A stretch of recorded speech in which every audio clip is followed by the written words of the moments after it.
Beautiful people, today you're going to learn how to make Iraqi style okra, aka Bamia.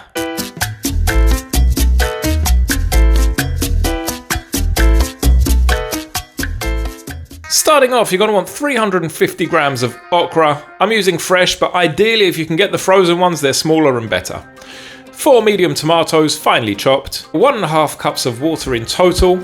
1 large onion, finely chopped. 1 small can of tinned tomato puree, teaspoon of salt and pepper, 1 tablespoon of vegan chicken stock or a bouillon cube, a tablespoon of tamarind paste, a tablespoon of sugar. Now, what you want is a tablespoon of baharat. If you can't get that, you can use garam masala. It's a similar spice mix. I've got the juice of 1 lemon, 1 tablespoon of paprika, and also finally 5 cloves of garlic, very finely chopped.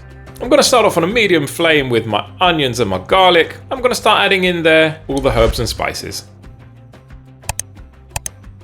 I'm going to give that a good stir. I'm going to add in the first half cup of water. That's just going to make sure nothing burns at the bottom. Also, do make sure you're giving everything a nice good scrape. Next, I'm adding in the tomatoes and I'm going to cook that down, and I'll switch the flame to low.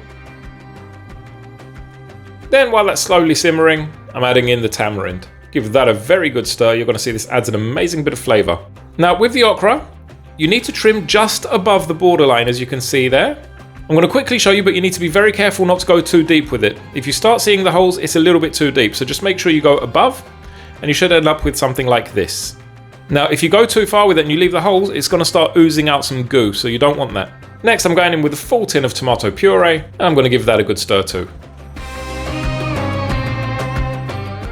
It's a little bit thick, so I'm just going to loosen that up with 1 more half cup of water. And just after I drop the okra in there, I'm going to give that a good stir and add in an extra half cup of water as well. Just to show you what it looks like, I've cut too deep on that one. You can see the holes, not good. But you'll see that was the only one that I kind of messed up on. I'm going to stir that, make sure everything's very well coated. Then essentially what I'm going to do, I'm going to place a lid on it and I'm going to let it cook for 20 minutes. Do not go above the 20-minute mark. 20 minutes is the ideal time for okra, because anything more than that, it starts oozing and going a bit gooey, and you don't want that. That's the key really, the 20 minutes. Now that it's cooked down, I'm adding in the lemon juice, giving it a final stir, and that's the final touch. I'm going to plate that up with some boiled rice, and I'm going to sprinkle on there some freshly chopped coriander. Beautiful. Absolutely beautiful. Folks, it smells amazing. Tastes absolutely wonderful. The tamarind really gives it a nice kick. Highly recommend you try this recipe, folks. If you enjoyed this one, please leave a comment, give me a like, give me a follow. You know what to do.